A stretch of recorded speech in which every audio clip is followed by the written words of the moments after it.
නමුත් මේ අවස්ථාව හැටියට අපි කෙටියෙන් යම් කාරණා ටිකක් දැනද ගමු. සුවච කිව්වහම මොකක්ද ඔබලාට තේරෙන්නේ?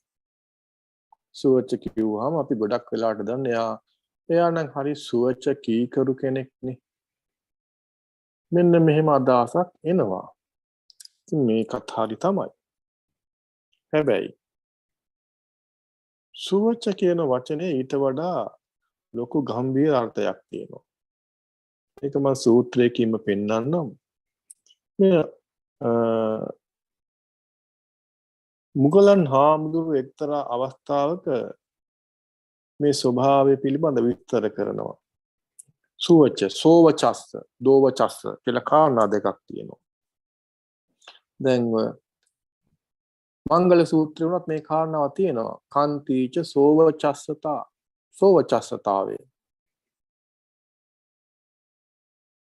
අපි මේ ධම්මගේ යනකොට නිරන්තරයෙන්ම කරන්න ඕන දෙයක් බුදු පියාණන් වහන්සේ අපිට දේශනා කරනවා, විශේෂයෙන්ම ධම්මගේ මුල ඉන්න අයට. ඒ තමයි බහුසුත වෙන්න කියලා කියනවා. මේ සුතයන් ටික එක්රැස් කරගෙන ඒවා ධාරණය කරගන්න කියලා කියනවා. දතා. අන්නේ ධාරණය කරගත්ත එක වචසා පරිත්‍යා කරන්න ඕන. එතකොට තමයි අපේ දිට්ඨීන් ටික දැකලා ඒ දිට්ඨින්නේ මුදෙන්නට පුළුවන් වෙන්නේ. ඉතින් ඒ වගේ මේ සෝවචස්ස කියන්නේ කොමක්ද? දෝවචස්ස කියන්නේ මොකක්ද කියලා හොයාගන්න ඕන. සෝවචස්ස සොයන්න කලින් අපි දෝවචස්ස දුවච වෙන්නේ කොහොමද? ඉතින් දෝවචස්ස කරන ධම්ම ටිකක් තියෙනවා. මේක අපි මාතෘකා වශයෙන් අද විස්තර කරගමු. මොකද මේකේ බොහොම දිග සූත්‍රයක් නිසා අපිට සවිස්තරාත්මකව විස්තර කරන්න අමාරුයි මේ කාලය තුල. නමුත් අපි උත්සාහ දරමු කෙටියෙන් වචන පද ටිකක් හොයලා බලන්න. මේ මුගලන් මහරහතන් වහන්සේ කරන දේශනාවක්. කතමේ චාවතෝ දෝවචස්ස කරන ධම්මා. මොනවද මහණෙනි මේ දෝවචස්ස කරන ධම්ම කියලා කියන්නේ? ඒකේ පළවෙනි එක තමයි මේ දෝවචස්ස කරන ධම් ගණනාවක් තියෙනවා. ඒකේ පළවෙනි එක තමයි විදාවසෝ බික්කු පාපිච්චෝ හෝති. පාපිකානං ඉච්ඡානං වසංගතෝ. ආවස්මතනි මෙහිදී මේ භික්ෂුවගේ ඉච්ඡාවන් උපදිනවා හිතේ. හැබැයි මොනවද ඒ ඉච්ඡා? පාපක ඉච්ඡා උපදිනවා. මේ පාපක ඉච්ඡා වලින් හිත වසා ගන්නවා. ඒකේ වසඟයට යනවා. වසංගතෝ.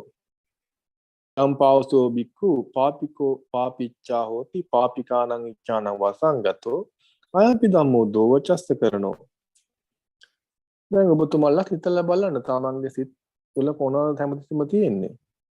පාපකානං අකුසලානං ධම්මාන නිරන්තරයෙන් හොඳට හොයලා බලන්න. සමහර විට තමන් ඇඟෙන්න පුළුවන් තමන් මගපලලාභී ආර්ය මාර්ගයක යන ආර්ය ශ්‍රාවකයෝ කියලා. ඒ වුණාට එදිනෙදා ජීවිතේදී හොඳට හිතලා බලන්න. ඇකී රස්සා කරනකොට, ගෙවල් දොරවල වැඩ කටයුතු කරනකොට මොනවද තියෙන ඉච්ඡා? තියෙන්නේ කාම විතක්ක නේද? එහෙම නැත්නම් කාම සංකල්පනා. ව්‍යාපාද විතක්ක, ව්‍යාපාද සංකල්පනා. හිංසා විතක්ක, හිංසා සංකල්පනා. මෙන්න මේවට කියනවා පාපක අකුසල විතක්ක, පාපක අකුසල සංකප්පා කියලා. මෙන්න මේ ඉච්ඡාවන්, මේ සංකල්පනත් එක්ක යන කැමැත්ත, ඉච්ඡාව. ඒක කියනවා පාපක ඉච්ඡා කියලා. ඉතින් එදිනදා ජීවිතේ මොන වැඩේ කරත් මේ උපෝසතයක් කර අනිත් හැම අවස්ථාවකදීම ගෘහවාසීව කටයුතු කරන අවස්ථාවන් හිදී දහම යන අවස්ථාවේ නෙමෙයි ගෘහවාසීව කටයුතු කරන හැම අවස්ථාවකදීම තමන් තුළ පැන නගින්නේ මෙන්න මේ පාපක ඉච්ඡා. ඉතින් මේ පාපක ඉච්ඡාවෙන් වසඟයට ගිහිල්ලා වසංගත වෙලායි තියෙන්නේ. මෙන්න මෙහෙමනම් ඒක සෝවචස්ස කරන දහමක් නෙමෙයි. ඒක දෝවචස්ස. සෝවචස්ස කියලා කියන්නේ තමන්ගේ හිතේ පාපක ඉච්ඡා නැතිනම් ඒක සෝවචස්ස. පාපක ඉච්ඡාවෙන් තොරව මොනවද? නෙක්ඛම්ම, අව්‍යාපාද, අවිහිංසා. එතනනුත් එහාට ගියාම ධම්ම විතක්ක, ධම්ම විචාර. ඒ කියන්නේ පිරිසිදු බ්‍රහ්මචාරී වඩන අවස්ථාවක. අන්නතර පාපක ඉච්ඡා නැහැ. එතකොට මේ ආර්ය මෛත්‍රියක් වඩන්න නම් දැන් හොඳට මතක තියාගන්න තමන් සක්කෝ වෙලා තියෙන අර පෙර කියපු කාරණා ධම්මානුධම්ම පටිපදාගේ යෙදিলা උජූච සූජූච වෙලා තියෙන්නට ඕන. පාපක ඉච්ඡාවන්ගේ හිත මිදලා තියෙන්නට ඕන. Taman තුල මේ ගුණාංගයන් තියෙනවද කියලා බලන්න. එහෙම තියෙනවනම් මේ වයින් කරගන්න උත්සාහ කරන්න ඕන. ඉතින් මේ පාපක ඉච්ඡාවන්ගේ වසංගත වෙන එක තමයි පළවෙනි දෝවචස්ත කරන දහම. ඉතින් සෝවචස්ත වෙන්න නම් මේ පාපක ඉච්ඡා වෙනුවට කුසල විතක්කයන් ධම්මතර්ක ධම්ම විචාර වඩන්නට උත්සාහ කරන්න ඕන. තව එකක් තියෙනවා. දෝවචස්ත කරන දහම. අත්තුක්ඛංසිකෝ හෝති පරම් වම්බි. අත්තුක්ඛංසක කියලා කියන්නේ තමන්ව හුවා දක්වන තමන් උසස් කොට සලකන තමන්ගේ හිතේ තියෙන ගතිය. පරම් වම්බි අනිත් අය පහත් කරන අවමානයට ලක් කරන ගතිය. සොල්ල බලන්න මේවා තමන් තුළ තියෙනවද කියලා. අපි ගොඩක් කලාවට දකින්නේ නැහැ මේවා. මේ කෙලෙස් හඳුන ගන්න එක ලේසි නෑ. බොහෝ වෙලාවට හිතෙනවා තමන් හරි සුද්ධවන්තයි කියලා. නමුත් මේ කාරණා තෝරගන්න පුළුවන් තමන්ගේ ජීවිතයේ දෙස හොඳට හැරිලා බැලුවොත්. ඉතින් මෙන්න තමන්ව උසස් කරලා අනිත් පහත් කරන එක. මේක දෝවචස්ස කරන දාම. මෙන්න මේ ස්වභාවය නොමැතිනම් අන්න එයා සෝවචස්සයි. තව එකක් තියෙනවා. කෝධනෝ හෝති කෝධාභිභූතෝ. මේ ක්‍රෝධ සිතුවිලි ක්‍රෝධයෙන්ම අභිභූත වෙලා හිම වැහිගෙන ඉන්න ගතිය. දැන් මේ මෛත්‍රියක් වඩන්න යෙදෙන කෙනානේ. ඉතින් එයාගේ හිතේ ක්‍රෝධය තියෙනවා නම් මේ කියන්නේ ව්‍යාපාදයෙන් නිපුණා වූ ක්‍රෝධය.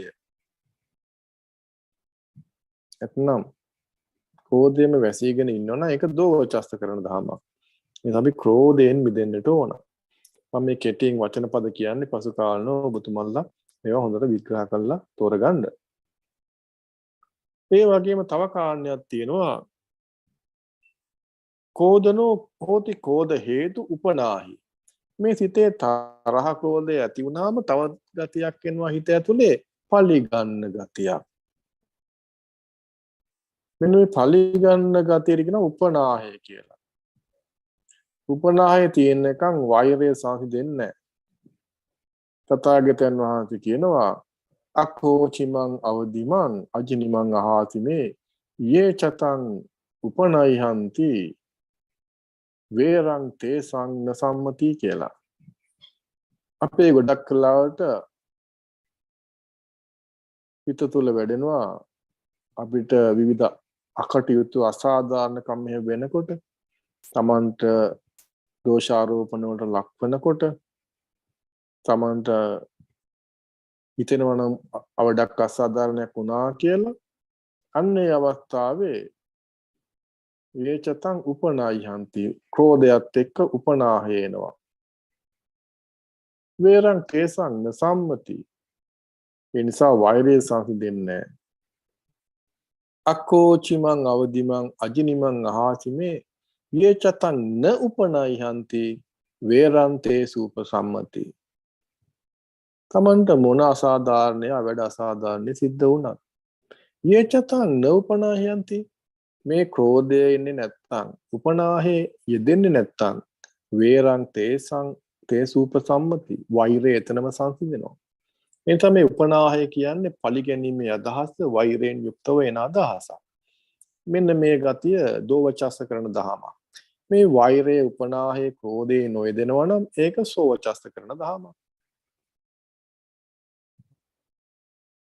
මෙන්න මේ ක්‍රෝධයත් එක්ක තව දෙයක් උපදිනවා කෝධනෝ හෝති කෝධ හේතු අபிසංගී. ඔබතුමන්ලා තුළ සමහරට දකින්න පුළුවන් වෙන්න පුළුවන් මේක. මොකක් හරි අසාධාරණයක් වුණා මේක ගොඩක් දුර යන්න එපා තමන්ගේ පෞල් සංස්ථාව තුළම බලන්න. තමන්ගේ ළඟම ඥාති හිතයිසින් මිතුරන් එක්ක වාසය කරද්දී වෙන දේවල් බලන්න. එතකොට මේවා තෝරගන්න පුළුවන්. දැන් පෞලේ අසමගිය ආපුවාම මොකද කරන්නේ? පුංචි කාරණයකට තරහ ගියා ක්‍රෝධය පුදුනා. ඒ තරහ කෝධ හේතු අபிසංගී. ඒ ක්‍රෝධයට ඇලිලක් ගෙල්ලක් දවසම ගත කරනවා. උදේ ඉඳලා රෑ වෙනකම්ම හිතේ තියෙන්නේ ඒ ක්‍රෝධයෙන් යුක්ත සිතුවිලි. පුංචි කාරණයක් උනේ උදේ. එක්කෝ ටීප් කෝප්පේ තන හද දීලා නැහැ, පිඟානක් බින්දිලා, තේක දීලා නැහැ. ඔය වගේ මොකක් හරි පුංචි කාරණයක්. නමුත් දවස පුරාම හිත ඇතුලේ පැසවනවා ක්‍රෝධය. ඔන්න ඔකට කියනවා අபிසංගී කියලා. ඒ අවස්ථාවේ පරණ වැරදි වෙනදට මතක් නොවන වැරදි පවා මතක් වෙනවා. එදා ආරයා එහෙම කරා මෙහෙම කරා බලන්න මං කොච්චර කරනවද යාට එච්චර කරලා මට මෙච්චර බලන්න කරන දේවල් පරණ වැරදි මතක් වෙවි එනවා. අபிසංගී ක්‍රෝධයම පැටව ගහනවා හිත ඇතුලේ. ඒකෙම ඇලිලා ගලිලා ඉන්න එකට කියනවා කෝධ හේතු කෝධනෝ හේතු කෝධ අபிසංකෝධ හේතු අபிසංගී කියලා. ඔබතුමල්ලා තරහෙන් පුපුර ඉන්න සමහරවිට අපි කියන්නේ මූණට අබ දැම්මොත් අබයටත් පිපිරෙනවා කියලා. අන්න කෝධ අபிසංගී කියන ස්වභාවය. ඒක දෝවචස්ස කරන දහම. රූප ශාන්ත ස්වභාවයක් නෙමෙයි. මේ කෝධය ඉපදෙනවා තවත් දෝවචස්ස කරන දහමක් උපදිනවා. කෝධ සාමන්තා. කෝධයෙන් තමයි සමන්ගත වෙලා තියෙන්නේ. වාචා නිච්ඡාරේත.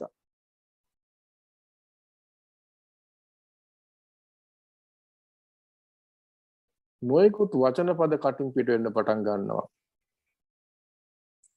ඊට පස්සේ අපි හිතමු උදේ මොකක් හරි කරුණක් වෙලා ඔන්න ක්‍රෝධය ඉපදුනා. ටික වෙලාවකින් හොඳ වැඩක් කරත් ඊට පස්සේ හොඳ දෙයක් කරනවා සුවාම පුරුෂය හෝ බිරිඳ ඊට පස්සේ හොඳට තේකක් හදලා දෙනවා හරි මොකක් හරි එකක් කරනවා. වෙනදට වඩා රසට තේ කළා දුන්නත් ඒ තේකේ රසවත් විඳින්න බෑ. රස තේරෙන්නේ නැහැ. කොහොම මේක සීනි මදි. කෑමට ලුණු මදි. හරි මොකක් හරි ඔහොම නැති වරදක් පවා එළියට අරගෙන හැමතිස්සෙම ක්‍රෝධයෙන් යුක්ත වචන ප්‍රකාශ කරන්න පටන් ගන්නවා. ඊට පස්සේ හොඳ දකින්නෙත් නරක විදිහට. ඒ නිසාම දවස පුරාම වචන ප්‍රකාශ කරනවා. අපි කියන්නේ F word එහෙම කියනවා කියලා මේ රටේ. ඉතින් හිත රිදෙන වචන කියනවා. ඊට පස්සේ මොනවා හරි දෙයක් කරද්දී ඒකට ඉන්පාස් කරනවා. නොඑක ආකාරයෙන් මේ ක්‍රෝධය එළියට එන විදිහේ වචන පාවිච්චි කරනවා. හොඳක් කරත් නරකක් කරත් මොන දේ කරත් ඊට පස්සේ වැරදි. දකින්න එක වැරදියට දකින්න. ඒ නිසාම කටින් වචන පිට වෙනවා. අනිත් එක්කෙනාගේ හිත රිදෙන ආකාරයෙන්. ඒක කියනවා මුඛ සත්‍ය කියන්නේ ආයුධ. වචන කියන ආයුධ වලින් පහර දෙනවා. ඉතින් මෙන්න මේකට කියනවා කෝධ සාමන්තා වාචා නිච්ඡාරේත. මෙන්න මේක දෝවචස්ස කරන දහමක්. ඉතින් Taman තුල බලන්න මේවා තියෙනවද කියලා. තවත් දෝවචස්ස කරන දහමක් තමයි අපිට ගොඩක් වෙලාවට මේ ජීවිතේ ධම්මගේ ගියත් නොගියත් නොයෙකුත් චෝදනා ඇල්ල වෙනවා. සමහර ඒවා කරපු වැරදි, සමහර ඒවා කරපු වැරදි නෙමෙයි. බොහොම හොඳින් වැඩ කරත්, නිවැරදි දේ කරත් චෝදනා ඇල්ල වෙනවා. බුදුහාමුදුරුවෝ මේ ලෝකේ ඊටාම වටිනාම නිවැරදිම දේ කරේ. උන්වහන්සේට ආපු චෝදනා බොහෝ භයානක චෝදනාවක්. මිනීමෙරුම් චෝදනාවක්, ස්ත්‍රී දූෂණ චෝදනාවක්, හිතා ගන්න බැරි භයානක චෝදනාවක්. කෙලින්ම ජීවිත මරණ දණ්ඩනය දෙන චෝදනා ආවේ. අතිශය භයානක ඒවා. හිතා ගන්න බැරි ඒවා. ඉතින් මේ හොඳ දේ කරත් වැරදි දේ කරත් නැති ලෝකේ අනින්දිතෝ නින්දාවට පාත්‍ර නොවෙච්ච කෙනෙක් මේ ලෝකේ නැහැ. ඒ නිසා කොච්චර හොඳ වුණත් නරක වුණත් මේ චෝදනා එනවා. ඉතින් තමන් තුළ මෙන්න මේ ගුණ තියෙන කියලා හොයලා බලන්න. චෝදිතෝ චෝදකේන චෝදකම් පටිපරති. අපි ගොඩක් වෙලාවට යම් කිසි කෙනෙක් අපිට චෝදනා කරපුවාම ඒ චෝදනාව අපි ඉවසන්නේ නැහැ.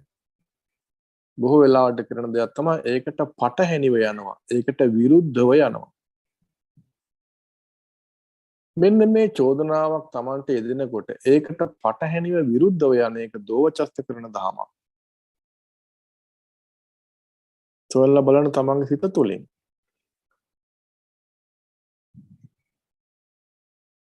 තව එකක් තමයි චෝදනා කරනකොට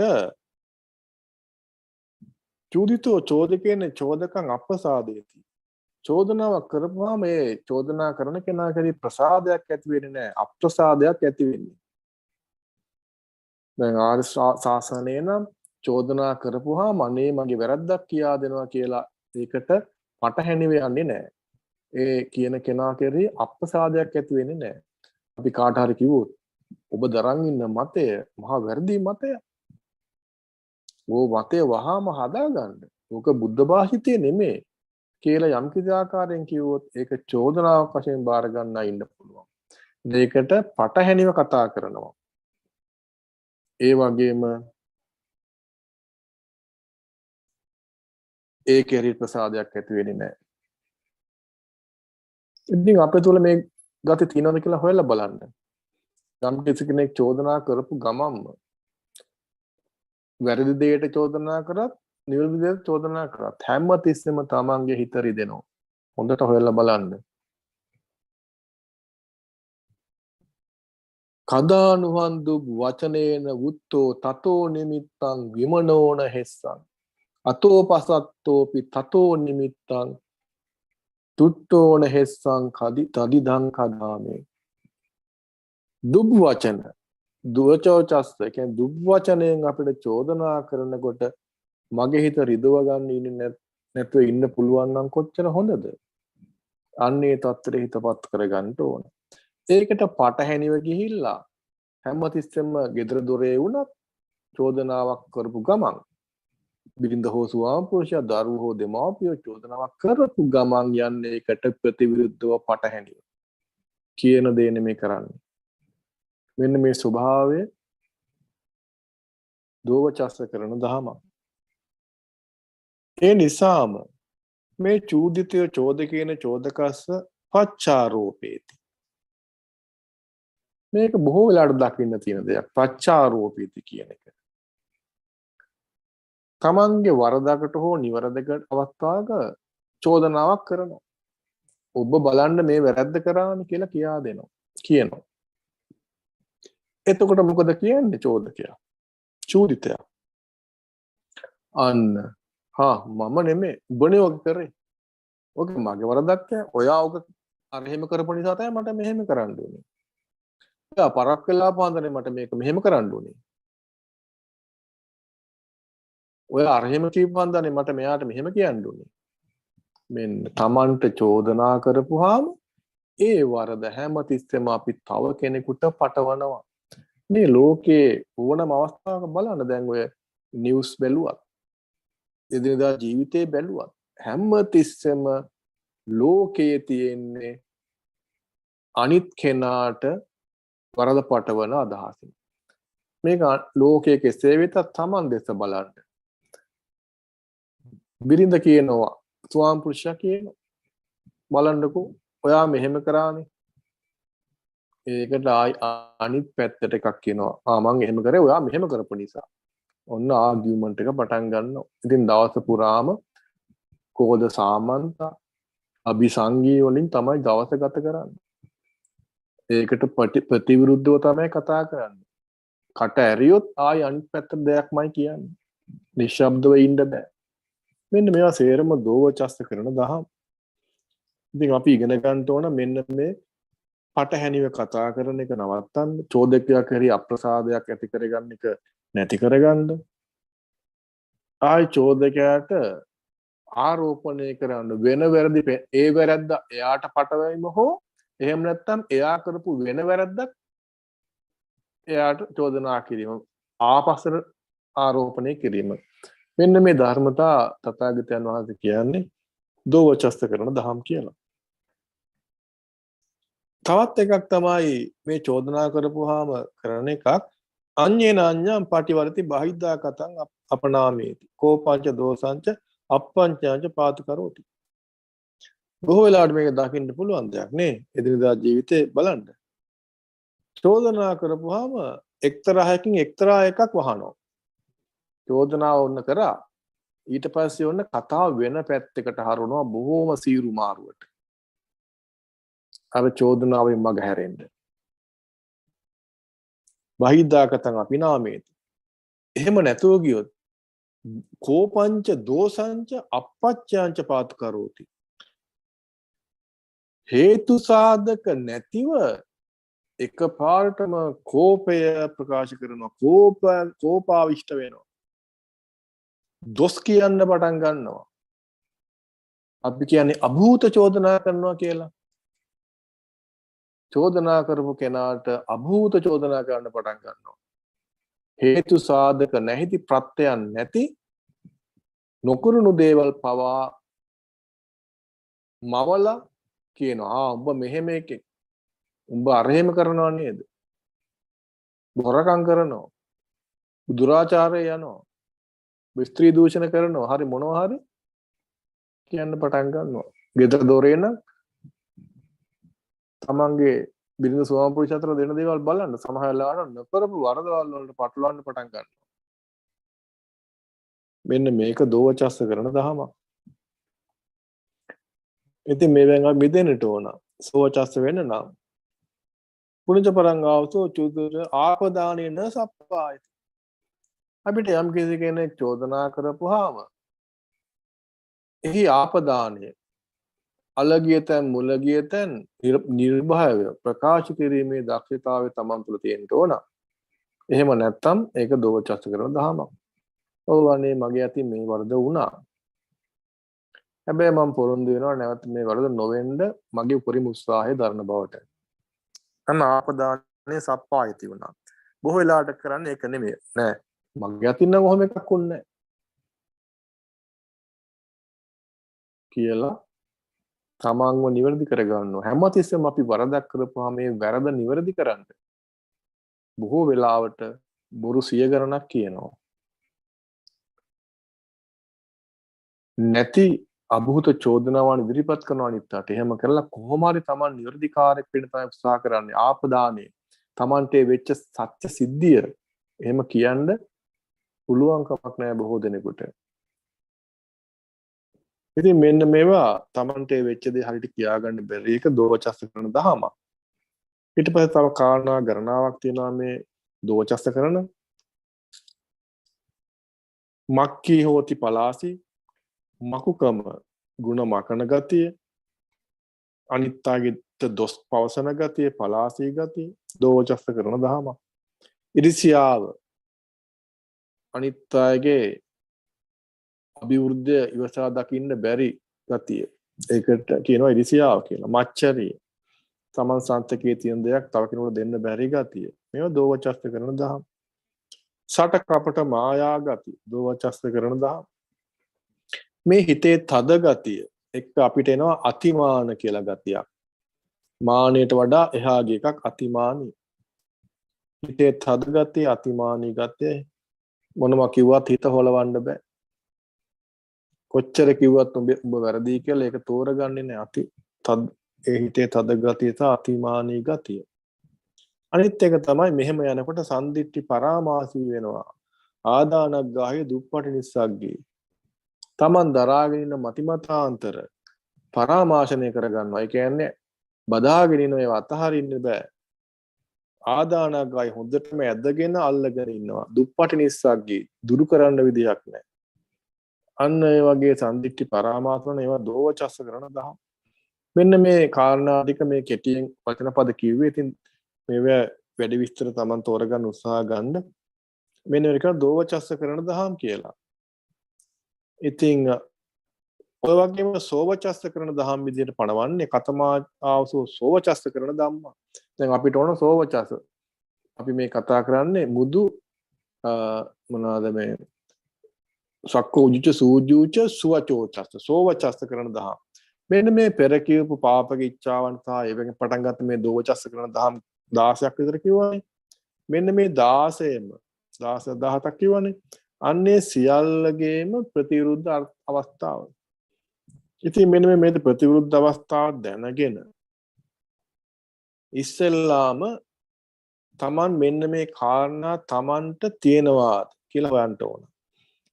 මම මේ සූත්‍රය සම්පූර්ණයෙන් කියන්නේ මේ තැන් තැන් වලින් පෙන්වන්නේ ඉගෙන ගන්න ඕන කාරණා ටික. තත්‍රාවසෝ බික්කුණා අත්තනාව අත්තානං එවං අනුමිනිතබ්බා. මොකද අනුමිනිතබ්බ කියලා කියන්නේ? තමන්ව පොඩ්ඩක් මැන බලනවා. අත්තනාවත් තමන් විසින් තමන්ව මනිනවා, අනිත් අය මනින්න යන්නේ නැහැ. මේ පෙර කියපු දෝවචස්ස කරන දහම් තමන් තුල තියෙනවද නැද්ද කියලා බලනවා. යෝකෝයම් පුද්ගලෝ පාපිච්චෝ පාපිකෝ ඉච්ඡාන වසංගතෝ. අයම් මේ පුද්ගලෝ අප්පියෝ අමනාපෝ. කාට හරි මේ පාපක ඉච්ඡා තියෙනවා නම් ඒක මට අප්‍රියයි. අහංචේකෝ 50 පාපිච්චෝ පාපිකාන ඉච්ඡාන වසංගතෝ අහම්පස්ස පරේසං අප්පියෝ අමනාපෝති. මගෙත් ඒවා දෙනවා අනිත්‍යටත් මේක අමනාප වෙන්න පුළුවන්. එනිසා මේක සොයලා බලනවා. එවං ජානන්තාවසෝ බික්කුණා න පාපිච්චා භවිස්සාමි න පාපිකාන ඉච්ඡාන වසංගතෝති චිත්තං උපාදේතබ්බං. අපේ හිත තුළ චිත්තුප්පාදයක් ඇති කර ගන්න ඕන. මේවා මෙන්න මේ දෝචස්ත කරන දහම් වලින් මිදෙන්න ඕන කියන අදහස. ඉතින් මේ විදිහට හිත තමන්ව මැන බලනවා. අනිත් අය වෙනම අපි බලන්නේ තමන්ව මැන බලනවා. මෙන්න මේ කාරණා කියපු කාරණා සියල්ලම තමන් තුළ තියෙනවාද කියලා.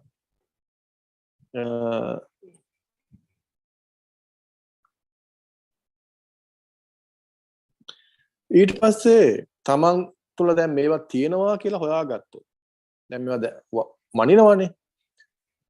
අත්තනා වත්තානං ඒවම් පච්චවෙක්කිතබ්බං. ඊට පස්සේ තමන්ව ප්‍රත්‍යවේක්ෂා කරන්න ඉගෙන ගන්න ඕන. තමන්ට මේ පාපකිච්ඡා තියෙනවද? කින්නු කොහොමි පාපිච්ඡා පාපිකාන ඉච්ඡාන වසංගතෝති. තමන්ට මේවා තියෙනවද කියලා හොයලා බලනවා. සචයාවසෝ බික්කු තමන්ට මේ ඉඳින්න ඒවා තියෙනවා නම් ඒවං ඥානාති. ආවසෝ බික්කු පච්චවෙක්කමානෝ ඒවං ඥානාති. තමන්ට පාපක ඉච්ඡා තියෙනවා කියලා දැනගන්න එක, වටහා ගන්න එක, ඥානාති කරන එක අන්න සක්කෝ කියන ගුණයේ එක්තරා ගතියක්. හැකියාව. මෙන්න මේ හැකියාව තමන්ට අනුමිනි කරන්නත් පච්චවෙක්ක කරන්නත් හැකියාව තමන්ට තියෙන්න ඕන. අනේ ප්‍රත්‍යවේක්ෂාවේදී ඔන්න තමන් දැනගන්නවා. තමන්ට පාපක ඉච්ඡා තියෙනවා කියලා. පාපිච්චෝ කොමි පාපිකාන ඉච්ඡාන වසංගතෝති. අනේ මට පාපක ඉච්ඡා තියෙනවානේ. කාම විතක් මේ ඉච්ඡා තියෙනවා, ව්‍යාපාද ඉච්ඡා තියෙනවා, හිංසා ඉච්ඡා තියෙනවා කියලා ඔන්න තෝරගත්තා. ඥානතෝ සක්කෝ ගුණයේ තියෙන ආශ්චර්යය. ඊගාට මොකද කරන්නේ? එහෙමනම් ඒ ගති තියනවා නම් පාපක අකුසලන ධම්මනම් පහනාය වායමති. අන්න වායාමිතබ්බං. ඒව ප්‍රහාණය කරන්න වායාමයක් බොහොම දල්ල පරාක්‍රම වීරියෙන් යුක්ත උත්සාහ දරනවා. සචේ පනාවසෝ බික්කු පච්චවෙක්කමානෝ ඒවං ඥානාති. ඔන්න ඉඳින් ඒ භික්ෂුව මේ ප්‍රත්‍යවේක්ෂා කරනකොට මෙහෙමත් දැනගන්නවා. අන්නකෝ හොම්මි පාපකෝ පාපිච්චා න පාපිකාන ඉච්ඡාන වසංගතෝ. දැන් මගේ හිතේ පාපක ඉච්ඡා ප්‍රහාණය වෙලා පාපක ඉච්ඡා මේ අවස්ථාවේ නැහැ කියලා දැනගන්නවා. අන්න ඒ අවස්ථාවේ තේනාවසෝ බික්කුණා තේනව පීති පාමුජ්ජේන විහාතප්පං. එයාට ඒ අවස්ථාවේ ඉන්න හිතට පුදුමාකාර ප්‍රීතියක්, ප්‍රමුදිත භාවයක්. අහෝ රත්තාන සික්ඛිතා කුසලේසු ධම්මේසු. මහා ආශ්චර්යයක්. මහා ආශ්චර්යයක්. මගේ හිතේ කෙලෙස් නැති බව දැනගන්න එක සක්කෝ ගුණයේ ලකුණක්. අහෝ රත් ආශ්චර්යමත් ඇලීමක්, ශික්ෂණයක්. කුසලේසු ධම්මේසු. මෙන්න මේ විදිහට තමන් මේ දෝවචස්ත කරන දහම් ටික තෝරගෙන